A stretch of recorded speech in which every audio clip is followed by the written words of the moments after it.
So good morning guys. तो चलिए start करते हैं आज के यानी कि 11 जुलाई के इंपॉर्टेंट करंट अफेयर्स को।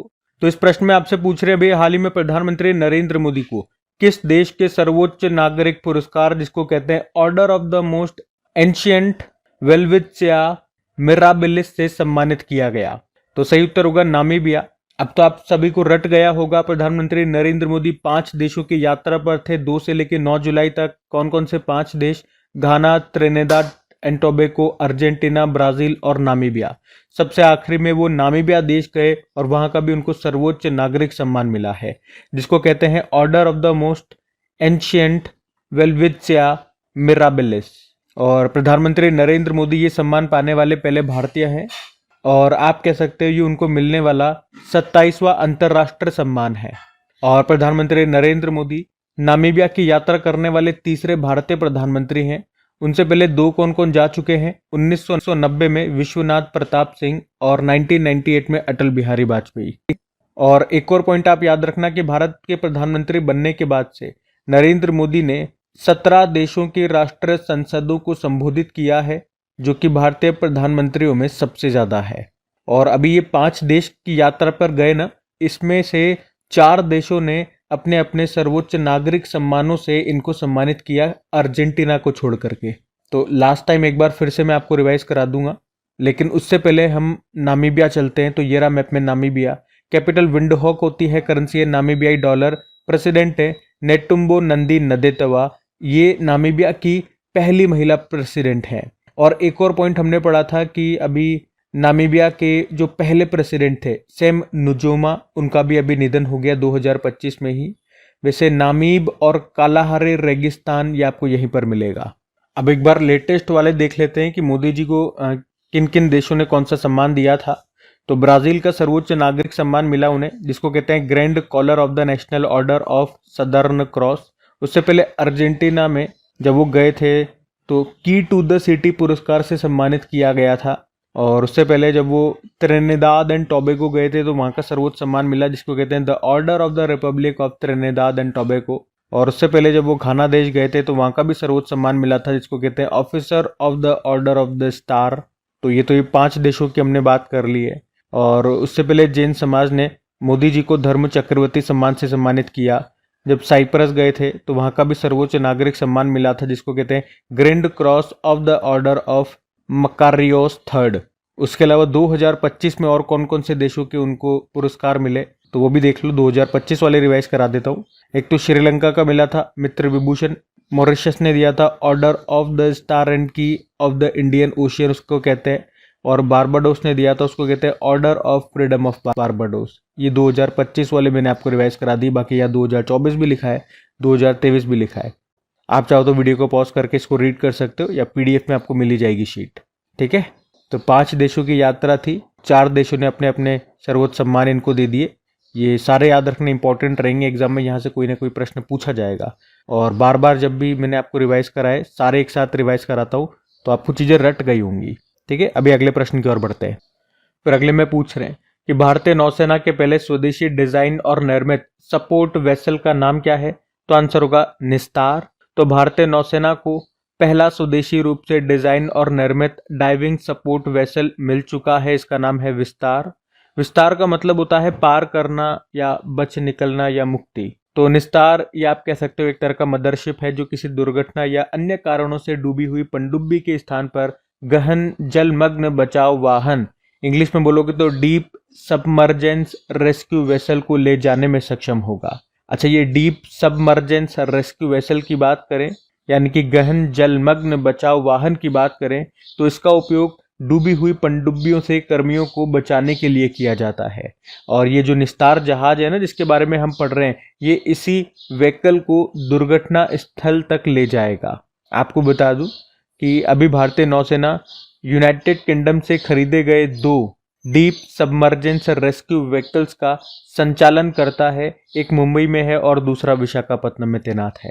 तो इस निस्तार को अब हमने बनाया है। किस कंपनी ने बनाया ये पूछेंगे तो हिंदुस्तान शिपयार्ड लिमिटेड ने बनाया है। और अभी इसे आंध्र प्रदेश के विशाखापत्तनम में भारतीय नौसेना को सौंप दिया गया। हिंदुस्तान शिपयार्ड लिमिटेड की बात करें, वैसे आपको बता दूं शुरुआत में इसकी स्थापना 1941 में होती है और इसकी स्थापना की थी सेठ वालचंद हीराचंद ने सिंधिया शिपयार्ड के रूप में। फिर 1952 में भारत सरकार ने इसका अधिग्रहण कर लिया और नाम बदलकर हिंदुस्तान शिपयार्ड लिमिटेड कर दिया। तो मुख्यालय याद रखना विशाखापट्टनम में आपको मिलेगा और सीएमडी वर्तमान में है हेमंत खत्री। तो प्रश्न में हमने क्या देखा, प्रश्न ऐसे भी आ सकता है कि निस्तार क्या है। तो ये भारतीय नौसेना का पहला स्वदेशी डिजाइन और निर्मित एक सपोर्ट वेसल है। क्या है, तो प्रश्न ऐसे भी आ सकता है कि भैया निस्तार क्या है, यह भी न्यूज में रहा था, निस्तार ये है क्या। तो ये डाइविंग सपोर्ट वेसल है। क्या है, डाइविंग सपोर्ट वेसल है। क्या काम करेगा वो मैंने आपको समझा दिया। अच्छा, अब इसी तरह से कुछ और नाम अभी न्यूज में थे हमारी सेना में ही संबंधित कुछ ऐसी टर्मिनोलॉजीज जो मिसाइलें थी, जो वेपन्स थे, उनके नाम न्यूज में थे, वो मैं आपको बताता हूँ। जैसे कि पूछे कि इग्ला एस क्या है, इग्ला एस मैनपेड्स, तो ये हमने रशिया से लिया है। एक तरह का एयर डिफेंस सिस्टम है। इसकी फुल फॉर्म होती है man portable air defence system. Asmi क्या है, स्वदेशी सबमशीन गन है। सोनोबॉय ये high altitude anti submarine warfare है, ये हम यूएसए से खरीदेंगे। अग्नि अस्त्र मल्टी टारगेट एक्सप्लोजिव डिवाइस है। भार्गवस्त्र क्या है, सूक्ष्म मिसाइल प्रणाली को झुंड ड्रोन हमले के खतरे का मुकाबला करने के लिए इसको विकसित किया गया है, भार्गवस्त्र को। नाड़ी तरंगिनी भारत का पहला आयुर्वेदिक चिकित्सा उपकरण है। इसको बनाया है अत्रेया इनोवेशन कंपनी पुणे ने। शून्य क्या है, भारत की पहले इलेक्ट्रिक एयर टैक्सी है। इसे बंगलुरु का एक एरोस्पेस स्टार्टअप है सरला, उसी ने बनाया। संजय क्या है, हमारे जो रक्षा मंत्री राजनाथ सिंह, उन्होंने युद्ध क्षेत्र निगरानी प्रणाली को लॉन्च किया, उसी का नाम है संजय। हेलियोस ये अमेरिका का लेजर वेपन है। दुर्गा 2 ये हमारा डीआरडीओ ने खुद से स्वदेशी लेजर वेपन बनाया है। आयरन बीम ये इजराइल का लेजर वेपन है। और अस्त्र MK3 मिसाइल ये एक तरह के beyond visual range air to air missile है। अभी न्यूज में थी क्योंकि इसका नाम बदल के गांडीव कर दिया गया। ठीक है, तो ये सभी ध्यान में रखना। अगला प्रश्न देखते हैं। फिर अगले में पूछ रहे हैं, अभी हाल में किस राज्य या केंद्र शासित प्रदेश में मुफ्त बस यात्रा सहेली कार्ड को लॉन्च किया गया? तो आंसर होगा दिल्ली। तो अभी दिल्ली परिवहन निगम ने महिलाओं और ट्रांसजेंडर व्यक्तियों के लिए दिल्ली में बसों में मुफ्त यात्रा के लिए एक नए सहेली स्मार्ट कार्ड की घोषणा की है। और ये नई व्यवस्था गुलाबी टिकट योजना की जगह लेगी और केवल दिल्ली का पता और आधार कार्ड रखने वालों के लिए ही ये उपलब्ध होगी। तो इस बदलाव का उद्देश्य है मुफ्त यात्रा योजना के दुरुपयोग को रोकना और कामकाज में सुधार लाना। पहले सभी महिलाएं, चाहे वो कहीं पर भी रहती हो, गुलाबी टिकट योजना के जरिए वो दिल्ली की बसों में मुफ्त यात्रा कर सकती थी, लेकिन अब ऐसा नहीं होगा। केवल दिल्ली में रहने वाली और वैध पते का प्रमाण और आधार दिखाने वाली महिलाओं को ही ये नया सहेली कार्ड मिलेगा और वो बसों में मुफ्त यात्रा कर पाएगी। केवल दिल्ली की महिलाएं और जो ट्रांसजेंडर व्यक्ति हैं वो। ठीक है, तो मुफ्त बस यात्रा के लिए मिलेगा ये सहेली स्मार्ट कार्ड। अब दिल्ली में आपको ले चलता हूँ। ये रहा मैप में दिल्ली। अभी इसकी चौथी महिला मुख्यमंत्री बनी थी, नाम है रेखा गुप्ता। लेफ्टिनेंट गवर्नर विनय कुमार सक्सेना है। चलो दिल्ली से कुछ प्रश्न मैं आपको रिवाइज कराता हूँ। एक तो याद रखना भी, दिल्ली पुलिस ने स्कूल छोड़ने वाले बच्चों को फिर से स्कूल से जोड़ने के लिए नई दिशा नाम से एक पहल शुरू की। भारत समावेशी शिखर सम्मेलन 2025 हुआ नई दिल्ली में। गृह मंत्री अमित शाह ने कहां पर E0 FIR पहल शुरू की थी? दिल्ली। चौथी भारत मध्य एशिया वार्ता 2025 नई दिल्ली में हुई। भारत का पहला ई-वेस्टर रिसाइकलिंग पार्क बनेगा दिल्ली के होलंबी कला में। डीआरडीओ ने एक advance quantum technology research centre शुरू किया है नई दिल्ली में। Rising north east investor summit 2025 हुआ नई दिल्ली में। भारत का पहला AI संचालित स्मार्ट ट्रैफिक सिस्टम ये कहाँ पे लॉन्च किया गया? दिल्ली में, दिल्ली के द्वारका एक्सप्रेसवे पे। और भारत के पहले नेशनल बायो बैंक का उद्घाटन भी अभी किया गया था दिल्ली में ही। ठीक है, तो ये भी ध्यान में रखना। अगला प्रश्न देखते हैं। फिर अगला प्रश्न पुस्तक से है, बुक से है कि एक बुक अभी लॉन्च हुई है जिसका नाम है 10 पैसे का पोस्ट कार्ड। इस बुक को किसने लिखा? तो आंसर होगा SN अहमद ने। तो अभी रिटायर्ड सेना अधिकारी हैं SN अहमद और इन्होंने ये बुक लिखी है जिसका नाम है 10 पैसे का पोस्ट कार्ड और इसे अभी हैदराबाद में लॉन्च किया है। एक अभिनेता और निर्देशक हैं विनय वर्मा, उन्होंने ही इस बुक को लॉन्च किया है। तो ये जो बुक है ये उस समय की याद दिलाती है जब पोस्ट कार्ड लोगों के लिए समाचार साझा करने और एक दूसरे के करीब रहने का मुख्य माध्यम हुआ करते थे। जब ये फ़ोन वगैरह इतना इस्तेमाल नहीं होता था, जब फ़ोन के लिए STD जाना पड़ता था, या उससे भी पहले का समय जब बातचीत के लिए केवल एक ही साधन होता था, पोस्ट कार्ड। चिट्ठी लिखा करते थे, चिट्ठी आई है, चिट्ठी आई है, इतने दिनों के बाद चिट्ठी आई है। तो वो वाले दशक की इसमें बात की गई है, पुरानी यादों को ताज़ा किया गया है। तो बुक का नाम याद रखना, 10 पैसे का पोस्ट कार्ड, और उसे लिखा है SN अहमद ने। अब बुक्स एंड ऑथर वाला प्रश्न है, चलो कुछ बुक्स ही मैं आपको रिवाइज कराता हूँ। एक बुक आई थी अभी, छौंक ऑन फूड इकोनॉमिक सोसाइटी, इसको अभिजीत बनर्जी ने लिखा। ये प्रश्न अभी एग्जाम में आ चुका है। दीपा मलिक की ऑटोबायोग्राफी आई थी जो पैरा एथलीट है, bring it on. Syed Kirmani की ऑटोबायोग्राफी का नाम है stumped. How India scaled MTG20 को लिखा अमिताभ कांत ने। पार्लियामेंट पावर्स फंक्शन प्रिविलेजेस को लिखा KS चौहान ने। द वर्ल्ड आफ्टर गाजा को लिखा पंकज मिश्रा ने। Soumitra Chatterjee and his world को लिखा संघमित्र चक्रवर्ती ने। इंडियन रेनेसांस मोदी डिकेड को लॉन्च किया था अमित शाह ने, और इसको संपादित किया, एडिट किया डॉक्टर ऐश्वर्या पंडित ने। द महात्माज मैनिफेस्टो को लिखा राजेश तलवार ने। राष्ट्र महिला आयोग के अध्यक्ष विजया रहाटकर ने किस बुक का पहला संस्करण लॉन्च किया? कर्मयोगिनी वीरांगना। IM इसको लिखा है गोपीचंद हिंदुजा ने, लॉन्च किया हमारे वाइस प्रेसिडेंट जगदीप धनखड़ ने। Life on Mars collected stories को नमिता गोखले ने लिखा है। ठीक है, तो ये भी ध्यान में रखना। अगला प्रश्न देखते हैं। फिर अगले में पूछ रहे हैं कि अभी हाल ही में किस राज्य सरकार ने DG लक्ष्मी योजना को शुरू किया? तो आंसर होगा आंध्र प्रदेश। तो अभी आंध्र प्रदेश सरकार ने शहर की गरीब महिलाओं को डिजिटल सेवाएं प्रदान करके आजीविका कमाने में मदद करने के लिए DG लक्ष्मी नाम से एक योजना शुरू की है। तो ये योजना सेल्फ हेल्प ग्रुप, स्वयं सहायता समूहों की महिलाओं को छोटे व्यवसायों की मालिक बनाने में मदद करने के लिए बनाई गई है। ये महिलाएं एटम कियोस्क नामक डिजिटल कियोस्क चलाएंगी जो बिल भुगतान, प्रमाण पत्र और विभिन्न योजनाओं के लिए आवेदन जैसी लगभग 250 सार्वजनिक सेवाएं प्रदान करेंगे। यह योजना एक परिवार एक उद्यमी नामक एक व्यापक योजना का हिस्सा है जिसका उद्देश्य है महिलाओं को उद्यमी बनने में सहायता प्रदान करना। तो क्या योजना है? DG लक्ष्मी योजना है। याद रखना कहाँ पे शुरू हुई है? आंध्र प्रदेश में शुरू हुई है। क्या उद्देश्य है वो मैंने आपको समझा दिया। अब यहाँ पे दो चीजें मैं आपको कराऊंगा, कुछ इंपॉर्टेंट योजनाएं पहले रिवाइज कराऊंगा जो भी न्यूज में थी, उसके बाद आंध्र प्रदेश भी आपको लेकर के चलूंगा। पहले योजनाएं देखो कुछ, जैसे अभी गवाह सुरक्षा योजना ये शुरू की थी हरियाणा ने। शिक्षा संजीवनी बीमा योजना स्कूली बच्चों के लिए एक दुर्घटना बीमा योजना राजस्थान ने शुरू की। मुख्यमंत्री एकल महिला स्वरोजगार योजना को उत्तराखंड ने। पंजाब सरकार ने महिलाओं और बच्चों को हिंसा से बचाने के लिए प्रोजेक्ट हिफाजत शुरू किया। सशक्त पंचायत नेत्री अभियान को पंचायती राज मंत्रालय ने। मुख्यमंत्री बालिका समृद्धि योजना और मुख्यमंत्री कन्या आत्मनिर्भर योजना को त्रिपुरा ने। महिला उद्यमों को बिना गारंटी लोन देने के लिए अस्मिता लोन योजना शुरू की SBI ने। राजीव युवा विकासम योजना को तेलंगाना ने। प्रधानमंत्री युवा 3.0 को शिक्षा मंत्रालय ने लॉन्च किया। ये इसका तीसरा पार्ट है, तीसरा फेज है। वैसे ये शुरू होती है 2021 में।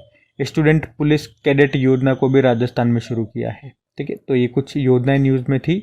बाकी बात तो आंध्र प्रदेश की थी, तो कुछ स्टैटिक देखो। पहले ये रहा मैप में आंध्र प्रदेश।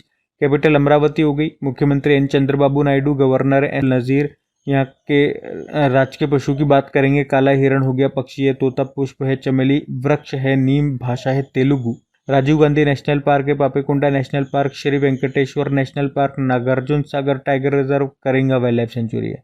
और उगादी फेस्टिवल है, डेक्कन फेस्टिवल है। कुचिपुड़ी नृत्य यहाँ का क्लासिकल डांस हो गया। नागार्जुन सागर बांध ये कृष्णा नदी पर है। श्रीशैलम बांध कृष्णा नदी पर है और पोलोवरम बांध गोदावरी नदी पर है। पुलिकट लेक है यहाँ पे, और कोल्लेरू झील भी आपको यहीं पर मिल जाएगी। ये तो कुछ स्टैटिक हो गए आंध्र प्रदेश के, ध्यान में रखना। और अभी आपने देखा होगा प्रोजेक्ट 17A के तहत स्टील्थ फ्रिगेट में से पहले INS नीलगिरी को अभी कहाँ पर तैनात किया गया था? विशाखापत्तनम में। और अभी नासा के international air and space programme को पूरा करने वाली पहली भारतीय महिला बनी थी डांगेती जानवी, वो आंध्र प्रदेश से ही है। ठीक है, तो ध्यान रखना। अगला प्रश्न देखते हैं। फिर अगले में पूछ रहे हैं हाल ही में जारी फीफा रैंकिंग में भारत कौन से स्थान पर है? तो आंसर होगा 133। तो अभी फीफा ने फुटबॉल रैंकिंग जारी की है जिसमें भारत 6 पायदान लुढ़क करके 133वें स्थान पर आ गया है। ये भारतीय फुटबॉल टीम की पिछले 8 सालों में सबसे खराब रैंकिंग है। इससे पहले भारतीय टीम 2016-17 सत्र में सबसे निचले पायदान पर यानी कि 130वें रैंक पर आ गई थी। और अब तक की सबसे अच्छी रैंक हमारी 94 रही है 1996 में। तो ये अभी तक की सबसे खराब हमारी रैंकिंग है। फुटबॉल रैंकिंग 133 नंबर पे आ गया भारत। बाकी फीफा की बात कर लेते हैं एक बार। ये फुटबॉल को रेगुलेट करने वाली बॉडी है वर्ल्ड वाइड। इसके स्टैटिक देखें तो स्थापना होती है 1904 में, हेडक्वार्टर ज्यूरिख स्विट्जरलैंड, प्रेसिडेंट है Gianni Infantino. Rovers cup, Santosh trophy, Subroto cup, Durand cup, Ashutosh cup, Merdeka cup, Nehru cup, इन सब का संबंध फुटबॉल से है। अच्छा, ये हमने देखा कि भारत तो 133 रैंक पर है। पहले दूसरे स्थान पे कौन है? तो पहले स्थान पे अर्जेंटीना है हमेशा की तरह, दूसरे पे स्पेन और तीसरे पे फ्रांस है। ठीक है, ध्यान रखना। ये अगला प्रश्न देखते हैं। फिर अगले में पूछ रहे हैं, अभी हाल ही में विश्व जनसंख्या दिवस, वर्ल्ड पॉपुलेशन डे, ये कब मनाया गया? तो हर साल 11 जुलाई को ही मनाया जाता है ये दिवस। आप कह सकते हो जुलाई का सबसे इंपॉर्टेंट दिवस है ये, तो हर साल 11 जुलाई को होता है। इस दिवस को यूनाइटेड नेशन डेवलपमेंट प्रोग्राम ने 1989 में घोषित किया था। अच्छा, 11 जुलाई को ही क्यों? 11 जुलाई 1987 में दुनिया की पॉपुलेशन 5 बिलियन हो गई थी, तो उसी की याद में 11 जुलाई का दिन चुना गया। अच्छा, थीम की बात करें, थीम क्या है? थीम है empowering young people to create the families they want in a fair and hopeful world, यानी कि युवा लोगों को एक निष्पक्ष और आशापूर्ण विश्व में अपने मनचाहे परिवार बनाने के लिए सशक्त बनाना। आपको बता दूं, 2025 में जो वैश्विक जनसंख्या, पूरे विश्व की जो जनसंख्या है लगभग 8.23 बिलियन है, जबकि भारत की बात करें इसमें तो 1.463 बिलियन है। ठीक है, तो दिवस याद रखना, थीम याद रखना, दोनों मैंने आपको बता दिया। जुलाई के कुछ इंपॉर्टेंट डेज अभी तक जो हुए वो हम देख लेते हैं। 1 जुलाई को राष्ट्रीय चिकित्सक दिवस, डॉक्टर्स डे। 1 जुलाई को जीएसटी डे। 1 जुलाई को राष्ट्रीय डाक कर्मचारी दिवस। 2 जुलाई को विश्व खेल पत्रकार दिवस, वर्ल्ड स्पोर्ट्स जर्नलिस्ट डे। 5 जुलाई को अंतर्राष्ट्रीय सहकारिता दिवस। 6 जुलाई को विश्व जूनोसिस दिवस। 6 जुलाई को विश्व ग्रामीण विकास दिवस, वर्ल्ड रूरल डेवलपमेंट डे के रूप में मनाया। ठीक है, तो जुलाई के ये इंपॉर्टेंट दिवस हैं, ध्यान में रखना। अगला प्रश्न देखते हैं। फिर अगले में पूछ रहे हैं, हाल ही में भारत और किस देश के बीच जा माता अभ्यास का आयोजन किया गया? तो आंसर होगा जापान। तो अभ्यास का नाम है जा माता। भारत और जापान के कोस्ट गार्ड के बीच में इसका आयोजन हुआ। कहाँ पे? चेन्नई, तमिलनाडु में। जापान में जा माता का मतलब होता है फिर मिलेंगे। तो इस एक्सरसाइज का उद्देश्य है दोनों देशों के बीच मैरीटाइम कॉपरेशन, समुद्री सहयोग को बढ़ाना। तो कौन सा एक्सरसाइज है? जा माता एक्सरसाइज है, भारत और जापान के कोस्ट गार्ड्स के बीच में ये हुआ। ध्यान में रखना, कहाँ पे? चेन्नई, तमिलनाडु में। इतनी सी बात है। अब पहले मैं आपको इंडियन कोस्ट गार्ड, भारतीय तटरक्षक बल के बारे में बताता हूँ, फिर 2025 में हमने जो भी इंपॉर्टेंट मिलिट्री एक्सरसाइज की है वो आपको रिवाइज कराऊंगा। देखो, इंडियन कोस्ट गार्ड स्थापना होती है 1 फरवरी 1977 में, और किस समिति की सिफारिश पे होती है? रुस्तम जी समिति। और पूछे भारतीय तटरक्षक बल का पहला जहाज का नाम ICGS कुठार है। इसके पहले महानिदेशक थे VA कामत, और अभी वर्तमान में 26वें महानिदेशक बन गए परमेश शिवमणि इनका नाम है। इसका मुख्यालय नई दिल्ली में है। इसका आदर्श वाक्य मोटो वयम रक्षाम है। ठीक है, ये तो इंडियन कोस्ट गार्ड की बात हो गई। अब कुछ मिलिट्री एक्सरसाइजेस की बात करते हैं। अगर बात करें डेविल स्ट्राइक, भारतीय सेना और वायुसेना के बीच में हुआ था हमारी। और ला पेरोस अभ्यास बहुपक्षीय अभ्यास है, भारत ने भी हिस्सा लिया था। कहाँ कहाँ हुआ था? अच्छा, इसका आयोजन किसने किया था? फ्रांस ने। कहाँ कहाँ हुआ था? मलक्का, सुंडा और लोम्बिक जलडमरू मध्य स्ट्रेट में।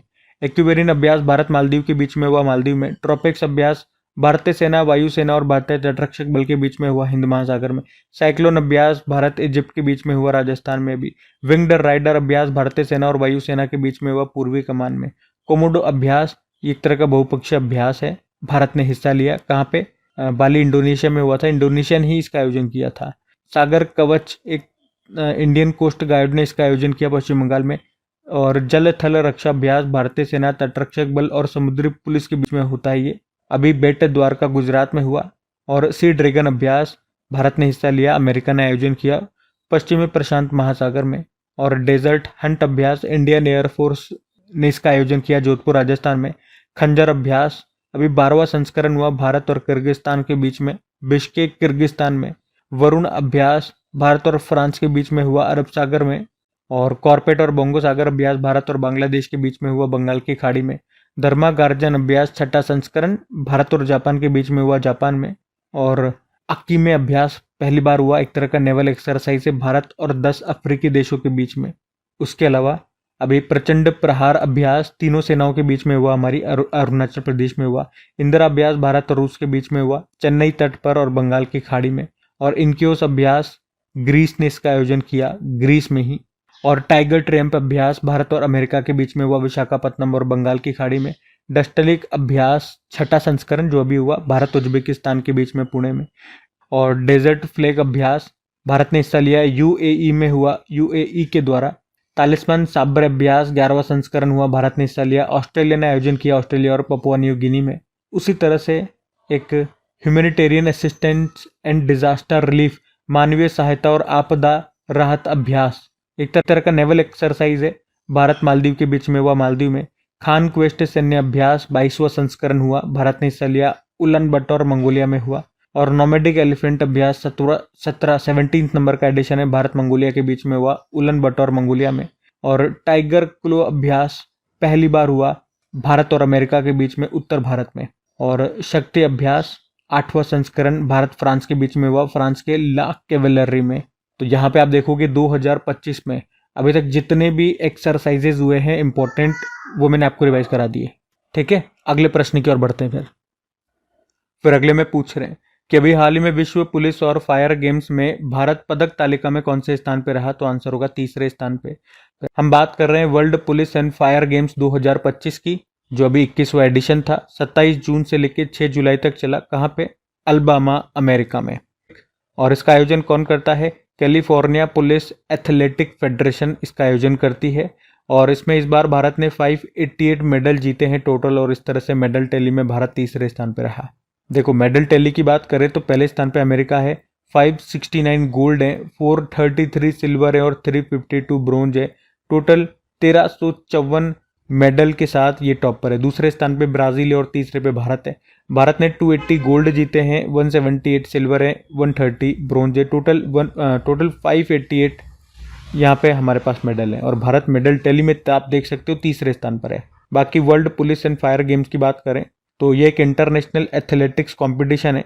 ये सिर्फ पुलिस और फायर जो मेन होते हैं उनके लिए आयोजित किया जाता है। इसे हर 2 साल में आयोजित किया जाता है। शुरुआत तो हो गई थी 1985 में, लास्ट एडिशन इसका हुआ था 2023 में विनिपेग, कनाडा में।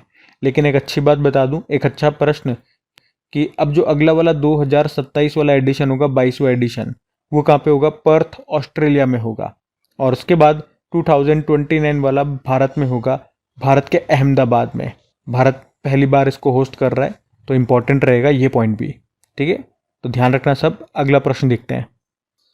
फिर अगले में पूछ रहे हैं, हाल ही में $4 ट्रिलियन मूल्य तक पहुंचने वाली पहली कंपनी कौन सी बन गई है? तो आंसर होगा एनवीडिया। तो अमेरिकी चिप निर्माता कंपनी है एनवीडिया, और $4 ट्रिलियन के बाजार मूल्य, मार्केट कैप को पार करने वाली ये पहली सार्वजनिक रूप से कारोबार करने वाली कंपनी बन गई है। कौन सी कंपनी है? एनवीडिया, याद रखना, जिसकी स्थापना होती है 1993 में, हेडक्वार्टर कैलिफोर्निया, अमेरिका में है, और प्रेसिडेंट और सीईओ हैं जेनसेन हुआंग।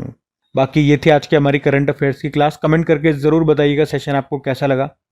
और वैसे मैंने कम्युनिटी पे भी डाल दिया था, टेलीग्राम पे भी डाल दिया था अपडेट वीडियो के लेट होने का, और मैंने आपको बता दिया था कि मंडे तक थोड़ा सा ऐसा ही रहेगा। पर हाँ, ट्यूसडे से अपकमिंग जो ये ट्यूसडे है, आज थर्सडे हो गया देख लो, तो ट्यूसडे से मॉर्निंग में जल्दी, जैसे पहले वीडियो आपको मिलता था वैसे मिलने लग जाएगा। लेकिन 2-3 दिन ये और परेशानी रहेगी। देखो, मुझे भी अच्छा नहीं लगता इतना वीडियो लेट अपलोड होता है, आप लोग परेशान होते हो, मुझे भी दुख होता है। आप यूँ देख लो, किसको मज़ा आएगा?